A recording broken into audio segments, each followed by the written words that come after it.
D&D number 3, Finding Home in Jesus' Name, Chapter 2.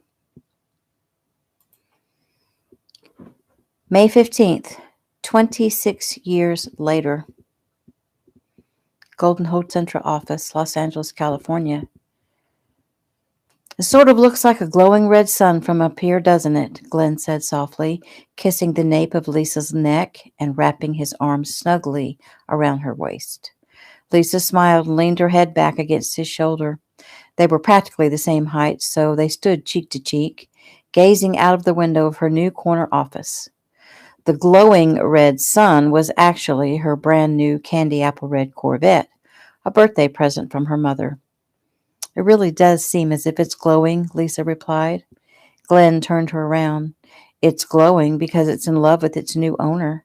I can understand that because I am too. His lips met hers, demanding and forceful. Lisa wriggled free. Not here, Glenn. Not a bit deterred, he pulled her toward him. Why not? He murmured. You're the new senior vice president. That makes you boss, except your mother, of course. You can do what you want. He grabbed at the hem of her skirt. Come on, babe.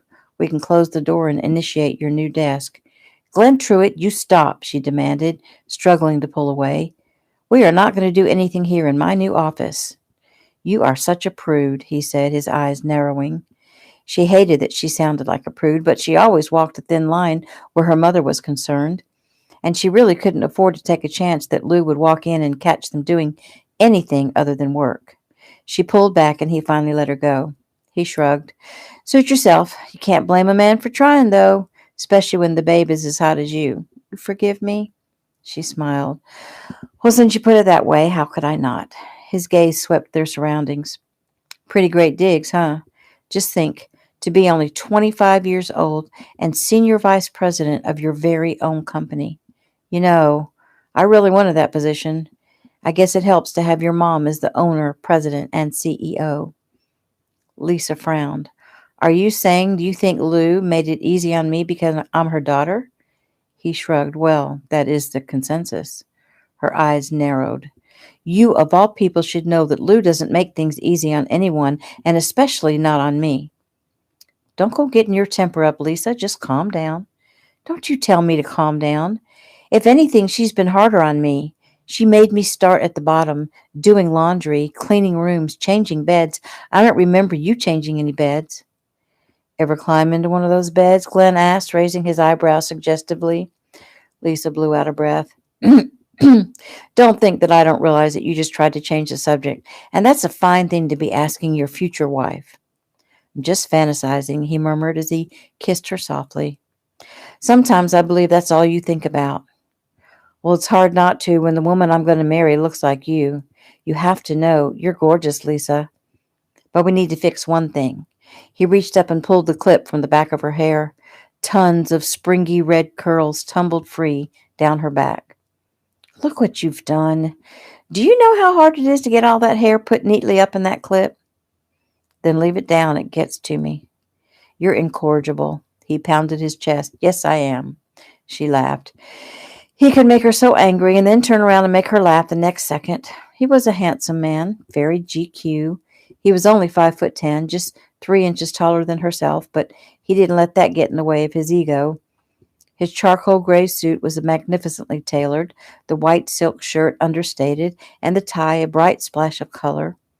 His thick black hair was perfectly styled to fall roguishly over one eye, and diamonds sparkled at his cuffs and on his wristwatch. Lisa shook her head at him and circled around to sit at her new desk. Well, I have a few million things to accomplish before I leave today, so let me get to it. So I guess there's no way I can talk you into taking off half a day? After all, it's May 15th.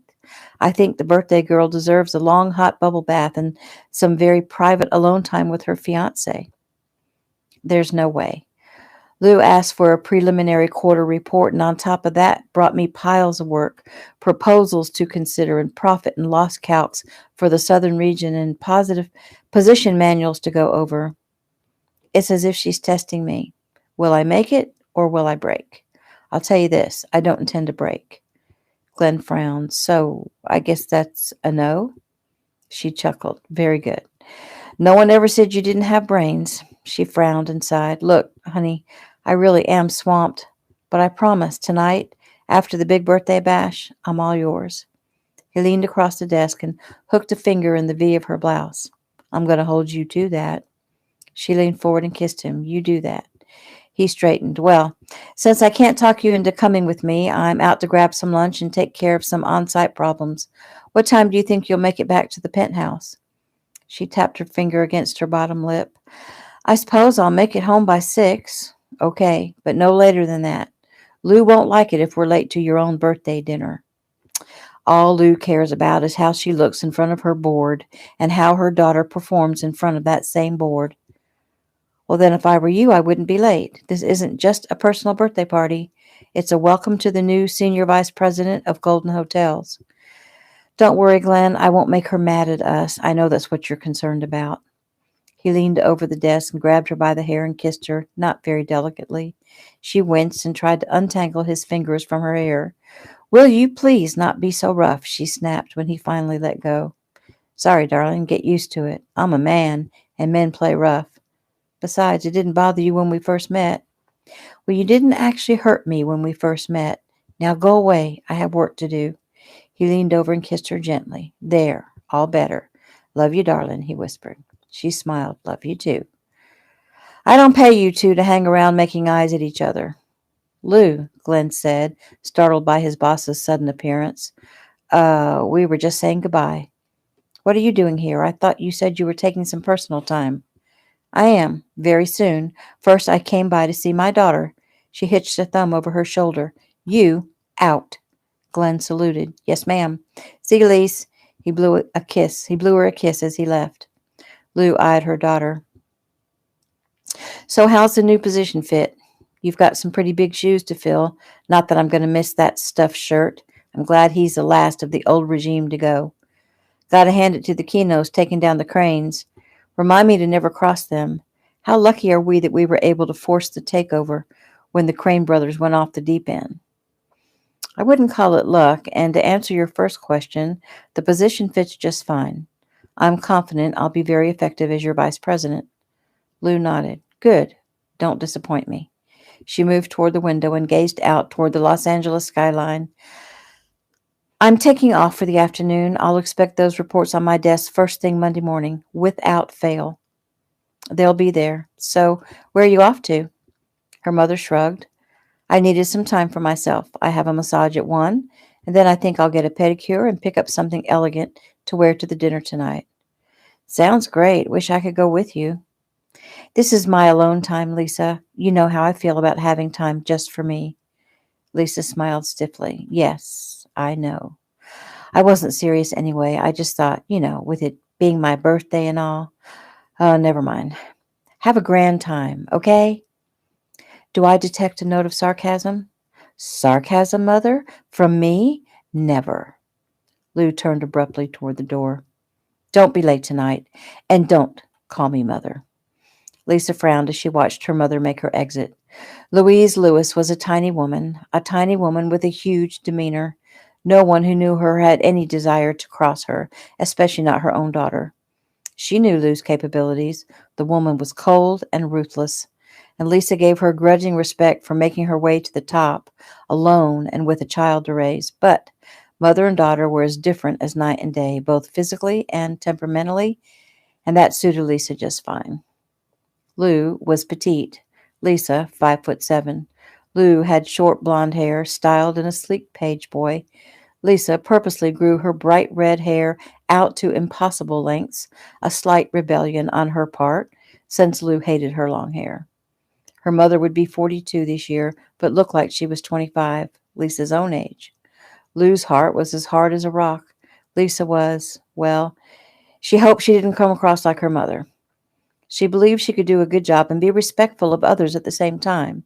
Lou, on the other hand, had no respect for anyone, especially not her daughter.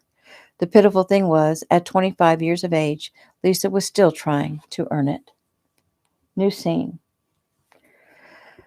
Lisa pushed back from her desk, rubbing the back of her neck. The tinge of a headache had come rolling in about the same time as her mother had, about 2 hours ago. It was now a raging locomotive. She leaned her head back and the light blinded her. Ugh, this is a bad one. She hit the intercom button. Jody, will you come in here a minute? Within seconds, her newly assigned assistant appeared at her door. She was tiny compared to Lisa, 5'2" at the most, Lisa surmised, ultra slim, with the long, straight black hair and almond-shaped eyes of her Asian ancestry. Yes, ma'am? Lisa frowned and waved her in. Come in, and please don't call me ma'am. After all, we're the same age. Jody smiled. Yes, and you are the senior vice president, and not to mention the boss's daughter. Why does everyone keep reminding me of those two things? It's not as if I could forget, even though sometimes I think I'd like to. She grinned up at Jody, whose face reflected the fact that she had no idea what to say to that. What's your last name, Jody? Apple. And yes, it sounds like the fruit, but the E and L are reversed. Lisa smiled kindly at her. Well, come sit down, Jody Apple. I want to talk to you. First off, please call me Lisa. We're going to be working together closely and hopefully for a very long time. So, no formalities, okay? Jody nodded, obviously still a little unsure. Look, I'm not my mother's daughter, if that's what you're worried about. I like to think that I'm nothing like her. I'm my own person. I'm good at what I do. And from what I've heard, you are too. So I'm hoping you and I will become friends. She held her hand out to Jody. Deal? Jody smiled and shook Lisa's hand. Deal. Good. Now, the other thing I wanted to say is I've got a killer headache, and if I don't go home and take care of it, I will be no good to anyone at the big birthday dinner/board meeting tonight. Would it be possible to get you to print up this report for me?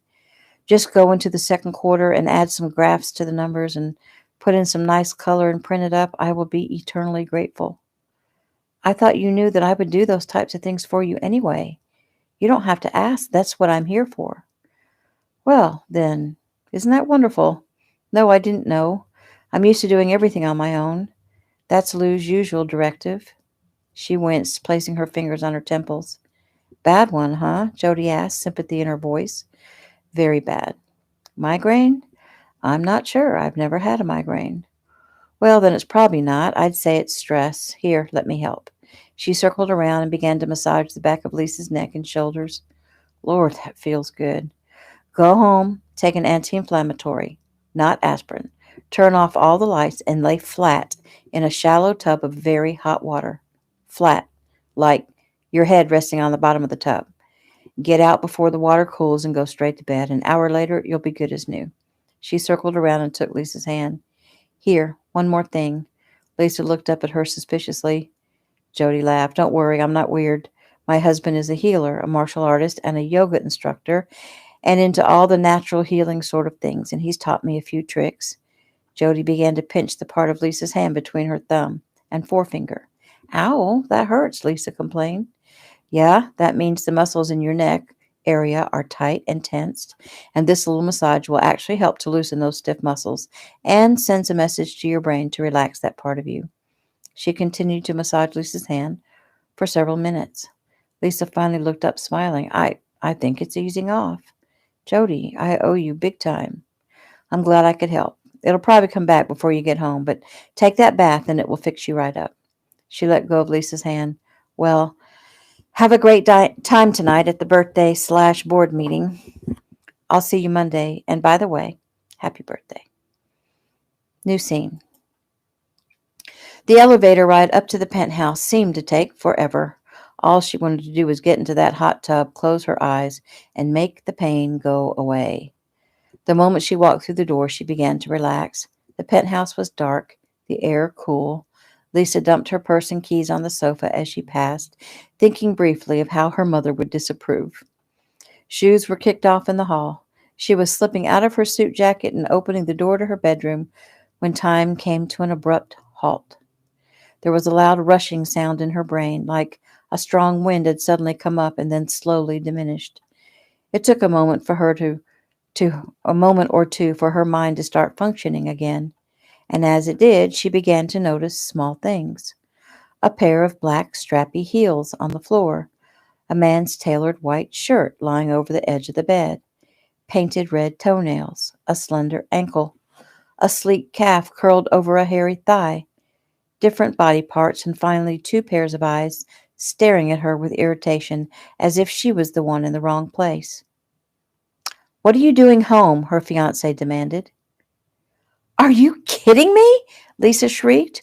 "What are you doing here would be the question. And let me direct that question to you too, mother." The last word was enunciated very slowly. Lou laughed softly. "I would think that would be obvious even to you, daughter." She gave the word daughter the same treatment. "I don't believe this. I can't believe this," Lisa screamed. "Oh, Lisa, get a grip," Lou said impatiently. "You're always so ready to explode. I swear it's that horrible red hair." "Get a grip? Get a grip? How can you say that?" "Easily. This is business." "Business? What kind of business could this possibly be?" "The kind of business that happens every day in the corporate world. This is a business deal, Lisa. Do I need to explain further?" "Yeah. Explain to me how you became such a common Hey, watch your mouth. You don't talk to Lou like that." Lisa turned toward Glenn, incredulous. "You're defending her? Her? You better start defending yourself. She lunged at him. Lou managed to scramble out of the way, and Lisa got in one good punch to Glenn's nose before he was able to wrestle her down and pin her to the bed. "Let me go!" she screamed. "Take your hands off me now!" He straddled her. "Be still," he growled. "You need to get control of yourself right now." Realizing there was no way she could get free, she stopped struggling and took a deep breath, glared up at him. Okay, now let me go." The moment he let her go, she rolled over and pushed herself up off the bed, turning away from them in disgust. She stood shivering for several seconds before she finally spoke. "Get out." She turned to face them. "Both of you, get out. Now." She wasn't yelling this time. Her voice was deadly calm. "Look, Lisa," Glenn began, "you need to put this in perspective. Nothing has changed. I love you. I do. There's nothing between Lou and me. Like she said, it's a business deal." Lisa didn't answer. Instead, she turned her back. There was nothing she could say. They couldn't see what was wrong with what they were doing, and she couldn't understand how they couldn't see. The sound of her mother's voice had her cringing. "Lisa," Lou said sharply, "you are the senior vice president of Golden Hotels, a professional, and I expect you to take care of business as usual. No more tantrums. No crying like a baby. It's simply unfortunate that you came home when you did, and that's all. Just an unfortunate incident. Why did you come home anyway? I told you to have those reports ready."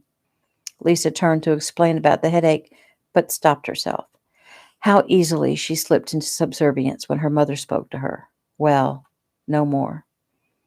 "I don't have to explain myself to you, Mother. Now I said to get out." "Fine then, I'll leave," Lou announced. "But when I see you at the dinner tonight, you will be in complete control of your emotions." Lisa started to say that there was no way in the world she was going to go to that dinner and pretend to be a happy little family with Lou and Glenn, but she stopped herself. They would just argue with her, and she had no desire to argue further. She just wanted to be alone, and so she simply nodded. Lou dressed quickly, then turned to Glenn with a smile. "We'll finish our business another time." Glenn looked toward Lisa, then back to Lou, a smug expression on his handsome face. "You can count on it." Lisa watched Lou leave before she addressed her fiancé. "Well? Well, what?" "You too. Out. I want you out." "Well, I'm not going anywhere. You and I are going to have a little talk." "I think not," Lisa thought. She turned and moved casually toward her dresser, slowly opened the top drawer, reverently picked up the small pistol, and turned, speaking softly. "I don't think so." Glenn's eyes opened wide. "Are you out of your mind? You really want to find out?" He hesitated and raised his hands in defense. "No, I'll leave." She used the gun to point toward his closet. "You better take something to wear for tonight, and for a few more days. I don't want to see you here." "Lisa, you're not thinking clearly." "Actually, I think I am. Maybe for the first time." She wiggled the pistol as he moved around gathering belongings. "Hurry up. I'm not promising that this thing won't go off." He stopped next to her as he headed out. "You'll pay for this." "Ditto." He wiped at a small trickle of blood running from his nose. And for this. You think? We'll just see about that. Now, go. She followed him down the hall to the front door, and the moment the penthouse door closed behind him, she locked it. And then the tears came. She went to the bathroom and grabbed tissue and blotted at her eyes. I'm an idiot, she thought, an idiot. They must have had a darn good laugh about stupid, naive Lisa. They'd both come to her office before they'd left the building. She guessed they'd been making sure that she wouldn't be coming home any time soon. Darn you, Glenn. We were supposed to be married, she murmured. She stared into the mirror at her reflection and, for the first time in forever, allowed herself to have a good, long cry. New scene. So you had a bad day, crooned over the airwaves. You could say that, Lisa thought. The sound of the radio was about the only thing keeping her from feeling like she was the only person in the world. She'd been driving for hours in the bright red Vet. She'd grabbed a suitcase and thrown stuff haphazardly inside it and taken off. At first, she'd driven in circles, going over everything in her mind, trying to decide what to do. She definitely wasn't going to that stupid party. Finally, she'd headed north on I-5, somewhere along the line, turned right, and somehow ended up near Bakersfield, and after that came mountains and desert and the rest of the country. How ridiculous would it be for her to leave her extremely lucrative job and just take off and find a new life, one that didn't include her mother and Glenn? How ridiculous would it be for her not to? For sure, she wasn't going back any time soon. She'd eventually have to go back to get her clothes and the little bit of stuff she'd collected over the years. She'd have to get her car, too, the one she'd driven before Lou gave her the Vet.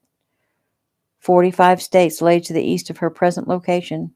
She just had to decide which way to point the car. Her only regret would be leaving her position.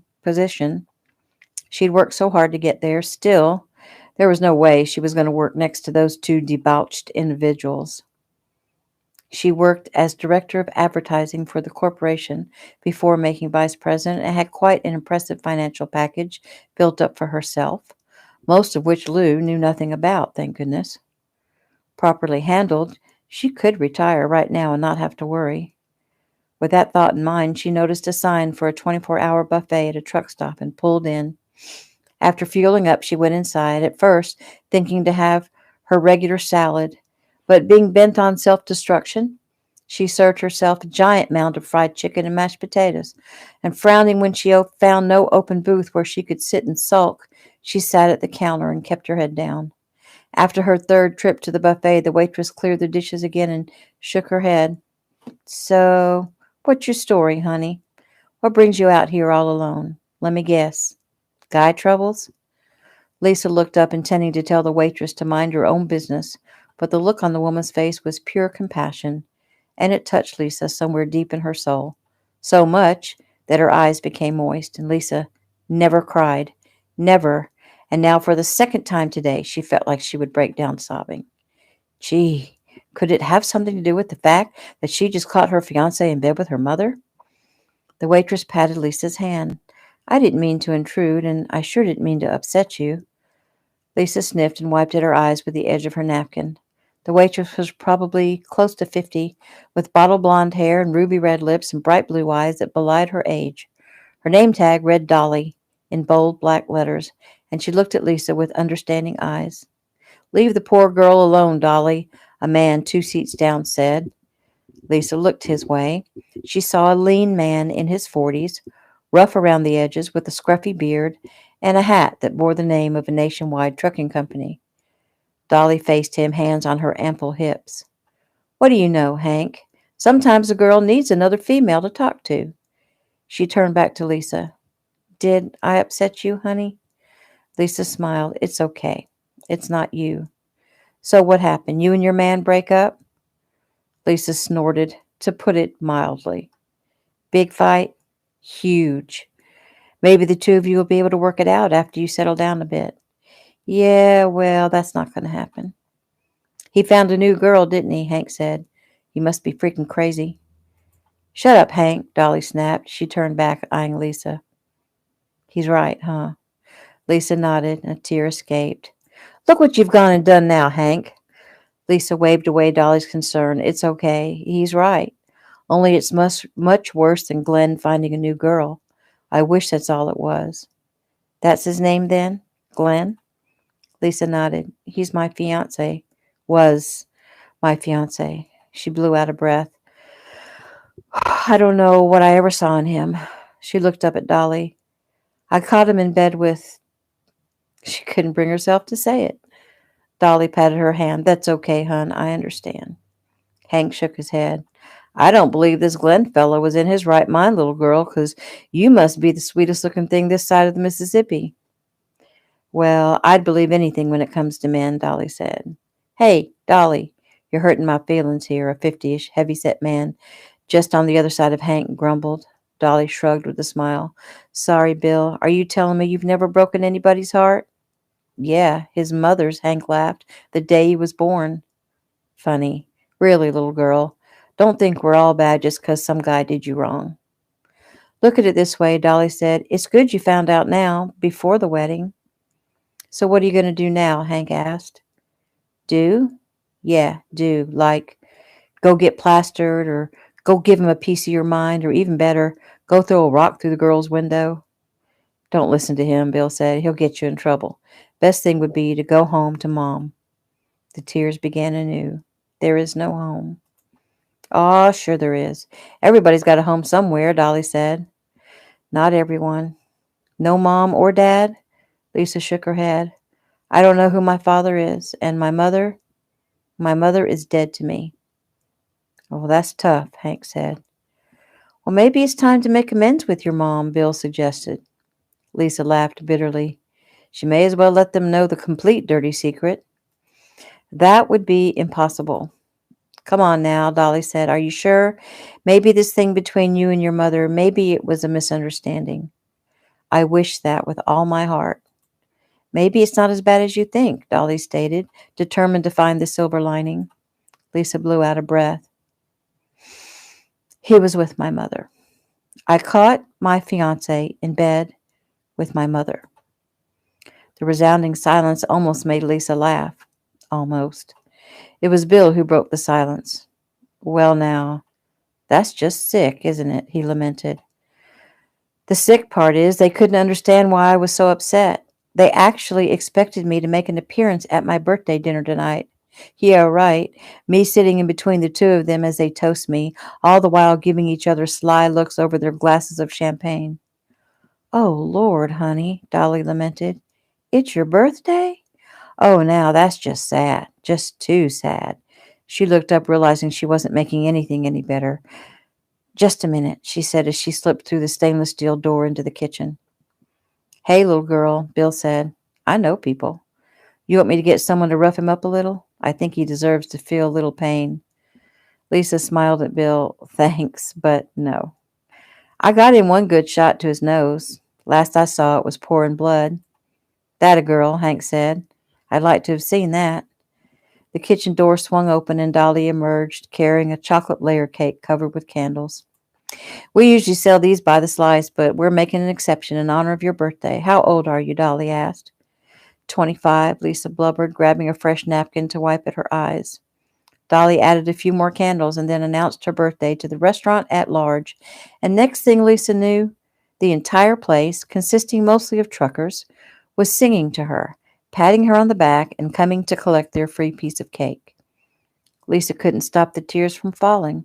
She spent a lifetime keeping them bottled up, as she was instructed to do by her mother. But the dam had busted, and there was no stopping them now. Complete strangers were showing her more kindness than she'd ever been shown in her entire life. Complete strangers. She grabbed another napkin. Once the cake had disappeared, which didn't take all that long, Dolly began clearing dishes. They had extracted more information from Lisa during the chocolate fest. She lived in a penthouse with her fiancé. She worked for her mother's company. She had no desire to return to either place. So, what are you going to do? Dolly asked. Lisa shrugged. The only other home I've ever really known was my grandparents' house in Georgia. We visited them twice, 2 times in my entire life, and both times I remember wishing I could stay there forever. Of course, that was just the longings of a little girl. Have they passed? Dolly asked gently. I have no idea. Hank stood to pay his bill. Well, why don't you find out? You ain't got nothing else to do. Lisa looked up at him. I guess I could do that. She shook her head. Maybe not, though. I don't even remember how to get there. I don't even know their first names. You know a town? Pine Forest. I thought it was the most wonderful name for a little town, kind of like Mayberry. I know a pine forest in Georgia, Bill said, just south and west of Macon. Really? Yep, been through the area many times. There's a few cattle ranches, some farms. I do some trucking in and out of there. You say you don't know their names? Lisa nodded, grimacing. How ridiculous that must sound to not know your own family's names. I suppose their last name is Lewis, same as mine. Dolly looked up at Bill. How hard do you think it would be for her to go to a small town like Pine Forest and find out where the Lewis family lives?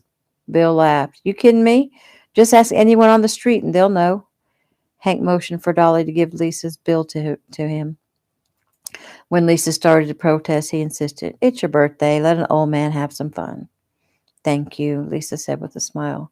Hank finished paying and turned to Lisa, hands on hips. So, you coming? Coming? Coming where? Bill nodded at Hank and stood with a smile. To Georgia. If you're serious about wanting to go, we'd feel a lot better escorting you there. I'm on my way to Florida. Hank's headed to South Carolina. We'll part ways with Hank in Atlanta and hit 75 South. We're looking at 4 days drive, but we can make it longer since you ain't used to driving for so long. Are you guys serious? Lisa asked, feeling her heart start to race. Why not? Why shouldn't she? She had a car, a fat bank account, credit cards galore, and nothing else to do. She could buy whatever she needed as she went. Heck yeah, we're serious, Hank said. You got anything better to do? Lisa laughed. Not a thing. Dolly clapped her hands together. Oh, this is so exciting. Please, Lisa, you just have to give me a call sometime and let me know how things turn out. Lisa exchanged numbers with her and leaned over and gave her a hug. I will. I promise. Okay then, Bill said. Let's go, little lady. We're going to get you a CB radio and put you in the cradle. Sounds delightful. And that is the end of chapter 2.